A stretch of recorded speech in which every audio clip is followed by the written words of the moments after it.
Hello বন্ধুরা, কেমন আছো সবাই? তো আবারও চলে এসেছি একটি নতুন ভিডিও নিয়ে। তো আজকে দেখো আমি সকাল সকাল খেতে বসে গেছি। তো এখন মুড়ি খেয়ে যাব আমি ওষুধ দিতে মাঠে। তো এইদিকে দেখো আমি আর ভাইপো বেরিয়েও পড়েছি, মেশিন নিয়ে ওষুধ দিতে যাচ্ছি। আর এখন আমি চলেও এসেছি মাঠের মধ্যে দেখো। আর সকালের ওয়েদারটা দেখো খুবই ভালো লাগছে। তো সকালবেলায় ওষুধ দিতে খুব ভালো লাগে, কারণ একটু বেলা হলেই রৌদ্র উঠে, তো তখন খুবই কষ্ট হয়, যার কারণ সকাল সকাল ওষুধ দেওয়াটাই ঠিক। তো আমিও চলে এসেছি সকালবেলায় ওষুধ দিতে। আর এদিকে দেখো এখান থেকে আমি জল নিচ্ছি। তো চারি সাইডে জমি, আর জমির মধ্যেখানে এই খাল, এখান থেকে সমস্ত চাষিরা জল নিয়ে স্প্রে করে। তো আমিও দেখো জল নিয়ে নিচ্ছি। আর এদিকে দেখো ওষুধ এখন বের করছি, আমি ওষুধ দিয়ে দেবো। আর দেখো দুটো বোতলে আমি ওষুধ নিয়ে এসেছি, দেখতেই পাচ্ছ। তো এখান থেকে এখন আমি ওষুধ দিয়ে দেবো মেশিনের মধ্যে। তো দেখো ছিপিটা খুবই টাইট ছিল, ফুল ছিল না, খুব কষ্ট করে খোলা হলো। আর এখন আমি এমএল দিয়ে ওষুধ দিয়ে দেবো, পরিমাণ মতো ওষুধ এখন মেশিনের মধ্যে দেবো। তো দেখো মুখের থেকে কাপড়টা সরিয়ে দিলাম। তো এখন ওষুধটা আমি ঢেলে দেবো। তো পরিমাণ মতো ওষুধ দিয়ে দিচ্ছি এখন। দেখো ওষুধ এখন ঢেলে দিচ্ছি।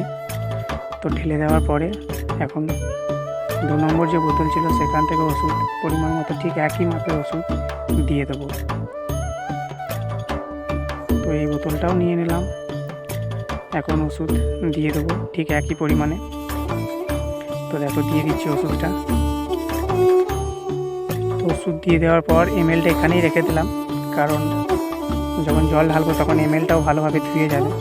আর এখন বাকি জলটা ঢেলে দেবো। আর এদিকে দেখো কাপড়টা মুখে লাগিয়ে দিলাম। তো কাপড় দেওয়ার কারণ হচ্ছে যে জলের মধ্যে যদি কোনো নোংরা থাকে তো মেশিনের মধ্যে যাবে না, তো যার জন্য কাপড়টা দেওয়া। তো এখন দেখো বাকি জলটা আমি এখন ঢেলে দিচ্ছি। তো দেখো এখনও কিছুটা জল লাগবে, তো আমি আবারও জল তুলে নিলাম। আর জলটা সত্যি খুবই পরিষ্কার। তো দেখো আমি মেশিনটা পুরো এবার ফুল করে দিচ্ছি। তো হয়ে গেছে, এখন হাতটা ভালো করে ধুয়ে নিলাম। এবার কাপড়টা সরিয়ে দিচ্ছি। তো সরিয়ে দিয়ে এখন মেশিনটা ভালো করে লাগিয়ে নেবো। মেশিনে যে ছিপিটা সেটা ভালো করে আটকে দিতে হবে। তো দেখো আমি আটকে দিলাম। এবার যাবো ওষুধ দিতে। তো আমি এদিকে দেখো মেশিনের পাইপটা আমি ঠিক করে নিচ্ছি, কারণ পাইপটা একটু ছোটো করা ছিল, তো ওটা একটু বাড়িয়ে বড় করে নিচ্ছি, যার কারণ অনেকটা জায়গা জুড়ে ওষুধটা দেওয়া হবে। তো তাই সমস্ত কিছু ঠিক করে নিচ্ছি আগে থেকে।